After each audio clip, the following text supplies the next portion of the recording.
नमस्कार दोस्तों, स्वागत है आपका एक बार फिर से आपके अपनी online platform the Bhim education पर। तो दोस्तों, अपना एक महत्वपूर्ण भारतीय इतिहास का एक प्रकरण चल रहा था जिसका नाम है सिंधु सभ्यता। सिंधु सभ्यता की एक सामान्य सी जानकारी अपनों ने पिछली क्लास में ली थी। भी सिंधु घाटी सभ्यता किस प्रकार विकसित हुई थी, इनको विकसित करने वाले लोग कौन थे, ठीक है, कहाँ से आए थे, इन चीजों के बारे में चर्चा कर ली थी। फिर अपनों ने इस सिंधु घाटी सभ्यता के जो प्रमुख नगर थे उनके बारे में चर्चा की थी। आज सिंधु घाटी सभ्यता के जो प्रमुख प्रमुख नगर हैं, जो 7 हैं, उन सातों के का एक संक्षिप्त और विस्तार से अध्ययन करेंगे। तो अपना जो आज का जो प्रकरण है वो है सिंधु घाटी सभ्यता के प्रमुख नगर। भी अपनों ने पिछली क्लास में चर्चा की थी भी सिंधु घाटी सभ्यता का विस्तार किस प्रकार से था, ठीक है, इसका कालक्रम क्या था। अनेक विद्वानों ने इस पर अपने अपने मत भी दिए थे, तो उनका एक अध्ययन कर लिया था। तो आज अपना जो प्रकरण है वो है सिंधु घाटी सभ्यता के प्रमुख नगर। तो जो सबसे पहला नगर हड़प्पा। अपनों ने कल भी एक चर्चा की थी भी सिंधु घाटी सभ्यता का नाम हड़प्पा सभ्यता कहा जाता है, इसको हड़प्पा सभ्यता भी कहा जाता है। सर जॉन मार्शल ने इसको हड़प्पा सभ्यता कहा था, ठीक है। क्यों कहा था? भी इतिहास के अंदर एक नियम होता है कि जो स्थान सबसे पहले खोदा जाता है, ठीक है, और उस जो संस्कृति है, वो जो सभ्यता होती है, उसका नामकरण भी उसी के आधार पर दिया जाता है। तो हड़प्पा एक ऐसा स्थल है जो सिंधु घाटी सभ्यता का सबसे प्रथम बार उत्खनन किया गया था। तो अब बात करता हूं हड़प्पा सभ्यता। देखो दोस्तों, हड़प्पा सभ्यता की खोज 1921 ईस्वी में दयाराम साहनी के द्वारा की गई थी। सभी जानते हो दयाराम साहनी के द्वारा 1921 में हड़प्पा सभ्यता की खोज की गई थी। सर जॉन मार्शल के नेतृत्व में इसकी इसका जो उत्खनन किया गया था, ठीक है। हड़प्पा पड़ता कहाँ पे है? तो देखिए साहब, हड़प्पा जो स्थल है वो वर्तमान पाकिस्तान के अंदर है। पाकिस्तान के अंदर एक प्रांत है पंजाब प्रांत, और पंजाब प्रांत का एक जिला है मांटगोमरी जिला। रावी नदी के तट पर हड़प्पा स्थल अपने को प्राप्त हुआ है। जो मांटगोमरी था उसका वर्तमान नाम ही शाहीवाल है। तो ये कोई कंफ्यूजन नहीं होना चाहिए भी शाहीवाल और मांटगोमरी। तो शाहीवाल जिले का जो पुराना नाम था वो मांटगोमरी था और वर्तमान नाम शाहीवाल है। तो हड़प्पा सभ्यता का उत्खनन 1921 ईस्वी में दयाराम साहनी के द्वारा सर जॉन मार्शल के निर्देशन में हुआ, ठीक है। इससे क्या कुछ विशेष मिला? देखो, जितने भी सिंधु स्थल है ये अपने आप में कुछ विशेष स्थान रखती हैं भी, किसी से कुछ मिला, किसी से कुछ मिला। देखो, सारा का सारा तो बता पाना मुश्किल होता है, लेकिन जो चीजें अपने एग्जाम की दृष्टि से महत्वपूर्ण होगी उन चीजों का अपने एक संक्षिप्त अध्ययन कर लेती हैं। सबसे पहले जो हड़प्पा सभ्यता है, हड़प्पा सभ्यता से क्या कुछ मिला था? तो सबसे पहले जो हड़प्पा सभ्यता है वहां से अपने को गेहूं और जौ की खेती के साक्ष्य भी प्राप्त होती हैं, ठीक है। नंबर 2 अगर बात करूं तो मैं यहाँ से एक पीतल की एक गाड़ी प्राप्त होती है, पीतल की गाड़ी प्राप्त होती है। कांसे की गाड़ी प्राप्त होती है यहीं से, ठीक है। छह छह की पंक्तियों में एक इस प्रकार से एक अन्नागार मिला है। अन्नागार का चित्र भी दिखा देता हूँ आपको। ये रहा, इस प्रकार ये देख लीजिए, एक छह छह की पंक्तियों में अन्नागार का एक चित्र भी अपने को प्राप्त हुआ है, ठीक है। और यहाँ पे क्या कुछ विशेष मिला है हड़प्पा सभ्यता से? तो हड़प्पा सभ्यता से एक स्त्री है, स्त्री के गर्भ से एक पौधा निकलता हुआ दिखाई दिया गया है, ठीक है। क्योंकि हड़प्पा सभ्यता के लोग बड़े ही प्रकृति प्रेमी थे, ठीक है। तो माता देवी की मूर्तियां भी बहुत ज्यादा प्राप्त हुई है। तो कुल मिला के बात यह है, हड़प्पा सभ्यता सॉरी हड़प्पा जो स्थल है उससे अपने को बहुत सारी जो चीजें प्राप्त हुई है, लेकिन जो प्रमुख प्रमुख चीजें थी वो आपको मैं बता चुका हूँ, ठीक है। तो ये हड़प्पा सभ्यता की कुछ मोस्ट चीजें थी। इनमें से एक दो ध्यान रखने योग्य बातें भी, हड़प्पा सबसे सबसे पहला खोजा गया स्थान था, ठीक है। इसे छह छह की पंक्तियों में एक अन्नागार की पंक्तियां मिली है, ठीक है। और ये जो स्थल है यहाँ से पीतल और कांसे की का गाड़ियां अपने को प्राप्त हुई है। स्त्री गर्भ से निकलता हुआ पौधा दिखाया गया है। और एक विशेष प्रकार की एक कब्र मिली है, विशेष प्रकार की एक कब्र मिली है जिसको मार्टिन व्हीलर, एक पुरातत्ववेत्ता है मार्टिन व्हीलर, जिन्होंने इसको नाम दिया है R37। एक कब्र मिली है जिसका नाम दिया गया R37। जितने भी आप सिंधु स्थल पढ़ोगे उनमें एक चीज बड़ी ही कॉमन दिखाई देती है लगभगों में, कि यहाँ का जो क्षेत्र था यहाँ का जो क्षेत्र था वो दो पार्टों में, दो भागों में विभक्त था, दो भागों में बटा हुआ था, एक पूर्व और एक पश्चिम। जो पश्चिम जो क्षेत्र था उसको पश्चिमी टीला ठीक है, या शासक टीला कहा जाता था, और जो पूर्वी क्षेत्र था उसको नगर टीला या आम टीला कहा जाता था, क्योंकि प्रत्येक नगर दो भागों में विभक्त था। पश्चिम के अंदर जो शासक वर्ग के लोग थे, बड़े कुल के लोग थे, वो रहा करते थे, और जो नीचे अपना आ जाता है पूर्वी नगर, उसके अंदर आम जनता या जो जन सामान्य के लोग हैं वो निवास किया करते थे। तो ये थी हड़प्पा सभ्यता, सॉरी, हड़प्पा स्थल की जानकारी। उसके पश्चात आगे चलती हैं अपनी मोहनजोदड़ो। मोहनजोदड़ो मोहनजोदड़ो आगे चलते हैं अपने मोहनजोदड़ो के अंदर। देखो साहब, मोहनजोदड़ो 1922 ईस्वी में इसका उत्खनन किया गया था। बड़ा नाम है, राखलदास बनर्जी के द्वारा इसका उत्खनन किया गया था 1922। जो मोहनजोदड़ो है ये पाकिस्तान के अंदर ही है, वर्तमान के अंदर पाकिस्तान का एक प्रांत है, सिंध प्रांत का जिला लरकाना लरकाना के अंदर वर्तमान में ये अवस्थित है। ये सिंधु नदी के किनारे विकसित है। बड़ा फैक्ट है दोस्तों भी। मोहनजोदड़ो की खोज ने यह सिद्ध कर दिया कि ये जो पूरा का पूरा क्षेत्र है ये सिंधु घाटी का क्षेत्र है। इससे पहले इसको हड़प्पा सभ्यता कहा जाता था। ठीक है, अब मोहनजोदड़ो से बहुत कुछ प्राप्त हुआ है। मोहनजोदड़ो के बहुत सारे उपनाम हैं, उन उपनामों का भी अपने को ध्यान होना चाहिए। जैसे नंबर 1, मोहनजोदड़ो को मुर्दों का टीला, नकलिस्तान का बाग कहा जाता है, इसको मृतकों का टीला कहा जाता है, स्तूपों का शहर कहा जाता है, क्योंकि एकमात्र सिंधु स्थल जहां से स्तूपों के अवशेष अपने को प्राप्त हुए हैं वो स्थल है कौन सा? मोहनजोदड़ो। स्तूप स्तूप एक प्रकार से मिट्टी के ढेर होती हैं। ठीक है, उनकी आगे चर्चा कर लेंगे अपने। तो ये सारी चीजें अपने को कहां से सॉरी, ये सारे के सारे उपनाम किसके हैं? ये सारे के सारे उपनाम हैं मोहनजोदड़ो के। अब मोहनजोदड़ो से क्या कुछ अपने को विशेष प्राप्त हुआ है? तो एक बड़ी कंफ्यूजन है कि मोहनजोदड़ो की सबसे बड़ी इमारत, ये नाम लेते ही अपने दिमाग में अपने आप एक चीज आ जाती है, ग्रेट वृत स्नानागार। परंतु ध्यान रखिएगा दोस्तों, मोहनजोदड़ो की जो सबसे बड़ी इमारत है वो है विशाल अन्नागार। अन्नागार ये सिंधु सभ्यता की एक बड़ी इमारत है। ठीक है, तो वृत जो अन्नागार है वो सिंधु सभ्यता की क्या है? बड़ी एक इमारत है, और मोहनजोदड़ो की सबसे बड़ी इमारत। लेकिन मोहनजोदड़ो की सबसे विशेष इमारत, आकर्षक इमारत इमारत जो थी वो थी ग्रेट बाथ। ग्रेट बाथ, ये देखिए दोस्तों, ग्रेट बाथ, विशाल स्नानागार। ठीक है, देखो इसकी बहुत सारी बातें हैं विशाल स्नानागार की। ठीक है, विशाल स्नानागार के का जो फर्श था इसके अंदर बिटुमिन्स और प्लास्टर का उपयोग किया गया था। ठीक है, उस जमाने के अंदर भी इन चीजों का उपयोग करना अपने आप में एक बहुत बड़ा चीज है ये अपने आप में। लेकिन उस जमाने में ये चीजें भी अपने को देखने को प्राप्त होती है। फिर अगर आगे चले मोहनजोदड़ो के अंदर ही, तो यहाँ से एक पुजारी की मूर्ति मिली है, योगी की मूर्ति मिली है। ठीक है, और इस जो मूर्ति है इसके नीचे कई प्रकार के अपने को जानवरों की चित्र प्राप्त होती हैं, जिनमें है हाथी है, बाघ है, हाथी, बाघ, गेंडा और भैंस। ये चार अपने को चित्र प्रमुख रूप से प्राप्त होती हैं। योगी की मूर्ति आप देख सकते हैं पीछे, योगी की मूर्ति। तो ये योगी की मूर्ति है। ठीक है, और यहाँ से मोहनजोदड़ो की जो जल निकासी थी, वो बहुत ही अच्छी थी। ठीक है, मोहनजोदड़ो की जल निकासी बहुत ही अच्छी थी। ये एक समृद्ध नगर था। तो ये मोहनजोदड़ो की कुछ खास खास बातें हैं। एक यहाँ से नर्तकी की मूर्ति प्राप्त हुई है जो यहाँ के अचआर टिल्ले से प्राप्त हुई है। मोहनजोदड़ो भी दो भागों में विभक्त था, पश्चिमी टिल्ला और पूर्वी टिल्ला। तो यहाँ से एक क्षेत्र है अचार टिल्ला जहां से अपने को एक नर्तकी की मूर्ति अपने को प्राप्त हुई है।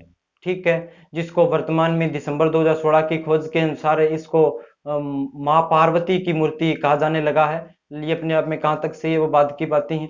ले यहाँ से एक नर्तकी की मूर्ति अपने को प्राप्त हुई है। तो ये मोहनजोदड़ो की कुछ खास खास विशेष खोजें हैं जिनकी अपनों ने चर्चा कर ली है।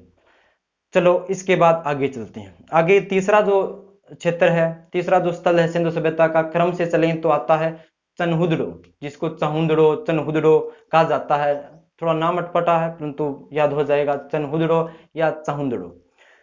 चनहुदड़ो कहाँ पे है सर? तो चनहुदड़ो पाकिस्तान के अंदर है। चनहुदड़ो कहाँ पे है? पाकिस्तान के अंदर है। 1934-35 के अंदर इसको खोजा गया था आर्नेस्ट मेके के द्वारा, और इसका जो उत्खनन है वो मजूमदार जी के द्वारा इसका क्या किया गया था, उत्खनन किया गया था। ठीक है। तनहुदड़ो, तनहुदड़ो से क्या कुछ प्राप्त हुआ, देखो सभी सभी जगहों के अंदर अपनी चीज पढ़ के आ रही हैं भी, जो भी नगर है वो दो भागों में विभक्त था, दो भागों में विभक्त था, परंतु ध्यान रहे जो चनहुदड़ो है वहां से किसी भी दुर्ग का अवशेष नहीं मिला, अर्थात नगर विभाजन का अवशेष अपने को प्राप्त हुआ ही नहीं। ठीक है, नगर विभाजन का अपने को अवशेष प्राप्त हुआ ही नहीं, यहाँ से किसी भी दुर्ग का साक्ष्य अपने को नहीं प्राप्त होता है, कहां से, चनहुदड़ो से। लेकिन यहाँ की कुछ खास चीजें हर किसी में थी, उसी प्रकार जो चनहुदड़ो है यहाँ से अपने को वर्गाकार ईंटें प्राप्त हुई है। एकमात्र सिंधु स्थल जहां से वर्गाकार ईंटें प्राप्त हुई है वह है चनहुदड़ो, चनहुदड़ो। तो ये चीज, ये बातें थी चनहुदड़ो की। ठीक है, उसके आगे चलने में बात करूं आगे लोथल की, तो लोथल की जो खुदाई है वो 1954 के अंदर हुई थी सीनियर रंगनाथ राव के निर्देशन में। 1954 सीनियर रंगनाथ राव के निर्देशन में इसकी क्या हुई थी, खोज हुई थी लोथल। लोथल पड़ता कहाँ है, इसकी अवस्थिति, तो इसकी अवस्थिति भारत के अंदर है। लोथल पड़ता है गुजरात, गुजरात अपना जो राज्य है। ठीक है, वहां का जिला है सारगवाल जिला, जहां पर ये वर्तमान में पाया जाता है। ठीक है, तो जो लोथल है वो भोगवा नदी के किनारे अवस्थित है। लोथल एक बहुत बड़ा नाम है उस सिंधु घाटी सभ्यता का। ठीक है, ये प्रमुख व्यापारिक केंद्र था। ठीक है, यहाँ से क्या कुछ चीजें मिली है, तो ऑब्वियसली अगर ये एक बड़ा व्यापारिक केंद्र है तो यहाँ से वस्तुओं का आदान प्रदान होता था। ये यहाँ से फारस की मुद्राएं प्राप्त हुई अपने को। ठीक है, सुमेरिया के साथ व्यापार के अवशेष प्राप्त हुए हैं अपने को यहाँ पर। और ध्यान रहे सर्वप्रथम चावल के जो अवशेष हैं वो भी कहाँ से प्राप्त हुए हैं, लोथल से सर्वप्रथम चावल के अपने को क्या प्राप्त हुए हैं, अवशेष प्राप्त हुए हैं। और उसके अलावा लोथल से क्या कुछ प्राप्त हुआ है, तो उसके अलावा जो लोथल है वहां से एक हाथ की बनी चक्की अपने को प्राप्त हुई है। ठीक है, और अनेक प्रकार की विदेशी मुद्राएं अपने को प्राप्त हुई है। लेकिन ये सब चीजें बाद में हैं। लेकिन जब भी लोथल का नाम आता है तो यहाँ पे एक बड़ा डार्क यार्ड यानी एक बड़ा गोदीबाड़ा अपने को प्राप्त हुआ है। जो सभ्यता है, यानी बड़ा गोदीबाड़ा डार्क यार्ड दिखा देता हूँ चित्र में आपको मैं। ये देखिए दोस्तों, ये जो डार्क यार्ड है, विशाल जो गोदीबाड़ा है वो अपने को लोथल से प्राप्त हुआ है। ठीक है, ये बहुत बड़ा है, ये सिंधु सभ्यता की सबसे बड़ी इमारत माना जाता है। ठीक है, कौन सा, डार्कियाड या गोदीबाड़ा। तो ये लोथल से मिले कुछ विशेष अवशेष हैं। ठीक है, बाकी लोथल से बहुत कुछ चीजें मिली है, नापतोल के अपने को प्रमाण प्राप्त होते हैं लोथल से। ठीक है, लेकिन ध्यान रहे लोथल की एक बात तो ये कि यहाँ से एक विशाल गोदीबाड़ा अपने को प्राप्त हुआ है। अब एक बात, सिंधु घाटी सभ्यता के का जब भी अपने नगर नियोजन पढ़ती हैं तो अपने कहते हैं कि ये सड़कें समकोण पर काटती थी, ग्रिड जो पद्धति है उसके आधार पर सिंधु घाटी सभ्यता के शहरों को बसाया गया था। परंतु जितने भी सिंधु घाटी सभ्यता की सभ्यता है वहां के जो घर हैं उनके जो दरवाजे हैं वो पीछे की ओर खुलते थे, दरवाजे पीछे की ओर खुलते थे। परंतु ध्यान रहे अपवाद स्वरूप लोथल सिंधु सभ्यता का एकमात्र स्थल है जिनका दरवाजा घरों के आगे खुलता था, घरों के आगे खुलता था। ये तो एक अपवाद है। और सिंधु सभ्यता का एकमात्र स्थल जो किसी भागों में विभक्त नहीं था, अर्थात लोथलपुरा लोथा ही था, किसी भागों में विभक्त नहीं था। तो ये कुछ बातें हैं जो लोथल को अन्य सिंधु घाटी सभ्यता के जो नगर हैं, जो स्थल हैं, उनसे अलग करता है। तो ध्यान रहे दोस्तों, जो चीजें अलग होती है उनको थोड़ा सा ज्यादा फोकस करिएगा। चलो अब आगे चलते हैं। उसके पश्चात चलते हैं बनवाली, हरियाणा की सैर करके आते हैं। बनवाली हरियाणा के अंदर हिसार जिले के अंदर है बनवाली। 1974 के अंदर इसकी खोज की गई थी रविंद्र सिंह बिष्ट के द्वारा। बनवाली सरस्वती नदी के किनारे सभ्यता है, इसका भी उपनाम है। ठीक है, इसको समृद्ध लोगों का नगर कहा जाता है, किसको, बनवाली को। रविंद्र सिंह बिष्ट के द्वारा इसकी खोज की गई थी। बनवाली से मिला क्या कुछ खास था, बनवाली वो स्थल है जो प्राक हड़प्पा युगीन सभ्यता को दर्शाता है। अर्थात हड़प्पा संस्कृति से पहले के भी अपने को अवशेष जो हैं बनवाली से प्राप्त होती हैं, यानी ये यहाँ से प्राक हड़प्पा संस्कृति के अपने को अवशेष प्राप्त होती हैं। आगे चलें तो बनवाली से अपने को सरसों के अवशेष मिले हैं। ठीक है, धावन पात्र अर्थात जिसको अपने वास वेशन कहते हैं उनका अवशेष मिला है। लेकिन सबसे बड़ी चीज, सिंधु सभ्यता में एकमात्र स्थल बनवाली है जहां से प्रतीकात्मक हल मिला है, अर्थात मिट्टी का बनाया हुआ अपने को हल मिला है। कहां से, बनवाली से। तो ये चीजें बनवाली की थी। बनवाली नंबर 1 हिसार जिले के अंदर, हरियाणा के अंदर है, सरस्वती नदी के किनारे है। रविंद्र सिंह बिष्ट के द्वारा इसकी खोज की गई थी। ठीक है, तो और बनवाली को समृद्ध लोगों का नगर कहा जाता है। तो ये साहब ये जानकारी थी बनवाली की। अब आगे चलते हैं। आगे अपना स्थल है कौन सा? कालीबंगा। बहुत बहुत इंपॉर्टेंट है कालीबंगा। कालीबंगा ऐसा स्थल है, अभी आप कोई भी एग्जाम दे लेना, छोटे से बड़े लेकर कालीबंगा का प्रश्न निश्चित ही आ जाता है। तो कालीबंगा, कालीबंगा शब्द का शाब्दिक अर्थ भी जानते हो, काले रंग की चूड़ियां होती है। कालीबंगा पड़ता कहाँ कहाँ पर है? तो कालीबंगा राजस्थान के अंदर है। सरस्वती नदी के, सरस्वती या घग्गर नदी जिसको कहा जाता है, घग्गर नदी के किनारे ये अवस्थित है, हनुमानगढ़ जिले के अंदर है। इसकी खोज कब हुई थी? ये हुई थी, तो इसकी जो खोज है वो 1952 के अंदर हुई थी। ठीक है, इसकी खोज 1952, कई किताबों में कई राइटरों ने 1953 भी दे रखा है, तो वो भी सही है, लेकिन 1952 प्रमाणित है।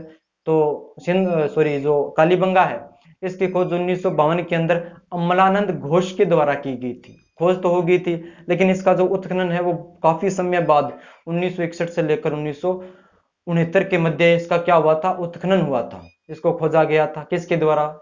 तो बीके थापर व बीबी लाल थापर, बाल कृष्ण थापर और बाल बिहारी थापर के द्वारा इसका क्या किया गया था? उत्खनन किया गया था। तो यहाँ से क्या कुछ विशेष प्राप्ति को प्राप्त हुआ है कालीबंगा से? कालीबंगा, कपास की खेती के सर्वप्रथम अपने को साक्ष्य कहाँ से प्राप्त होती हैं? कालीबंगा से प्राप्त होती हैं। कपास को जो यूनान के जो लेखक हैं उन्होंने एक नाम दिया है सिडन। क्या नाम दिया है? सिडन। ठीक है, और यहाँ से दोहरी खेती की साक्ष्य मिली हैं, यानी इस प्रकार से, आगे इस प्रकार से दोहरी खेती के अपने को क्या प्राप्त हुई है? साक्ष्य प्राप्त होते हैं। दोहरी खेती दिखा देता हूँ मैं मैप में भी आपको। इस प्रकार से, इस प्रकार की से ये जो कालीबंगा के लोग थे वो कृषि किया करते थे। तो यहाँ से दोहरी खेती का अपने को क्या प्राप्त हुई है? साक्ष्य प्राप्त हुई हैं। और यहाँ से युगल समाधियां प्राप्त हुई है, बहुत सारी अग्नि वेदिकाएं प्राप्त हुई है, परंतु ध्यान रहे अग्नि वेदिकाएं लोथल से भी अपने को प्राप्त हुई है। ठीक है, वहां पे 20 युगल समाधान प्राप्त हुए हैं, कहाँ से? लोथल से। ठीक है, कालीबंगा से भी प्राप्त हुई हैं। ठीक है, और क्या कुछ कालीबंगा में विशेष है? तो यहाँ पे अलंकृत तंदूर अपने को प्राप्त हुई हैं, बेलनाकार मोहरें प्राप्त हुई है। ठीक है, सूती कपड़े का अपने को साक्ष्य प्राप्त होता है। ठीक है, मिट्टी पर सूती कपड़े का साक्ष्य प्राप्त होता है अपने को मिट्टी पर। तो ये बातें थी किसकी? कालीबंगा की। अब आगे चलें कालीबंगा से, और आगे चलें, यानी प्रत्येक जो नगर है, प्रत्येक जो स्थल है सिंधु सभ्यता का, उसका अपने छोटा छोटा संक्षिप्त अध्ययन कर रही हैं एग्जाम की दृष्टि से, जो महत्वपूर्ण तथ्य हैं। बाकी बताने को और कहने को बहुत कुछ है, लेकिन एग्जाम की दृष्टि से जो फैक्ट इंपॉर्टेंट है उनकी चर्चा हो रही है। आगे चलें, आगे चलते हैं धोलावीरा। ध्यान रहे, एकमात्र सिंधु स्थल जो किसी भी नदी के किनारे विकसित नहीं था वो था धोलावीरा। क्यों सर? क्योंकि ये मानसर व मानहार नदियों के बीच में स्थित था, बीच में स्थित था। इसकी अवस्थिति अपने गुजरात के अंदर है। ठीक है, ये किसी नदी किनारे नहीं बल्कि बीच के अंदर अवस्थित था। कौन सा? धोलावीरा। धोलावीरा की जो खोज है वो जगपति जोशी के द्वारा की गई थी। ठीक है, 1991 के अंदर इसका उत्खनन हुआ, जबकि इसकी खोज 1967 के लमसम इसकी खोज हो गई थी। धोलावीरा, धोलावीरा का शाब्दिक अर्थ होता है धोला कुआ, धोला कुआ, सफेद रंग का कुआ। ठीक है, यहाँ से अपने को क्या कुछ विशेष मिले हैं? देखो, अपने जितने भी सिंधु घाटी सभ्यता के स्थल पड़ते आ रही हैं वो दो भागों में विभक्त थे। जिस प्रकार लोथल था वो किसी भागों में विभक्त नहीं था, परंतु जो धोलावीरा है वो 3 भागों में बटा हुआ था। 1 2 3, यानी पश्चिमी टीला, पूर्वी टीला, और बीच के अंदर एक स्थल और था जिसको कहा जाता है मध्यमा। मध्यमा। तो एकमात्र सिंधु स्थल जो 3 भागों में विभक्त था वो कौन सा था? धोलावीरा। धोलावीरा से अपने को विशाल जलाशय, ये देखो विशाल जलाशय, धोलावीरा से अपने को विशाल जलाशय बांध के अपने को विशेष प्राप्त हुई हैं। बिल्कुल बहुत बड़ी बात है, अभी उस समय भी जल संग्रहण जैसी पत्ती प्रचलन में थी। और यहाँ से विशाल स्टेडियम के भी अपने को क्या प्राप्त हुई है? विशेष प्राप्त हुई हैं। कहाँ से? सिंधु घाटी सभ्यता के स्थल धोलावीरा से। और यहाँ से क्या कुछ विशेष? नेवले की मूर्तियां मिली है, श्वेत जो मृदभंड प्राप्त हुई हैं, और एकमात्र सिंधु स्थल जहां से सिंधु लिपि के कुछ 10 अक्षर लिखे गए हैं। सिंधु लिपि के 10 अक्षर, सिंधु लिपि बता देता हूँ इस प्रकार की थी उस समय। ये देखिए सिंधु लिपि इस प्रकार की थी। तो सिंधु लिपि के 10 अक्षर अपने को प्राप्त होती हैं, एक पंक्ति के रूप में लिखे हुए सफेद रंग के बड़े बड़े अक्षर थे, जो अपने को धोलावीरा से प्राप्त होते हैं। ठीक है, तो ये जो अपने एक अध्ययन किया, सिंधु घाटी सभ्यता के प्रमुख प्रमुख 7 नगरों का अध्ययन था, जिनमें क्या कुछ खास था। हड़प्पा पड़ा, उसके बाद मोहनजोदड़ो, चनूदड़ो, बनवाली, लोथल, कालीबंगा, धोलावीरा, ये प्रमुख 7 नगर थे जिनका अपनों एक संक्षिप्त अध्ययन किया। जो जो चीजें मोस्ट थी वो आपके साथ साझा की। ठीक है, बाकी के जो छोटे छोटे नगर रहते हैं, स्थल है, उनकी एक दो बातें हैं वो अपने आगे की क्लासों में कर लेंगे।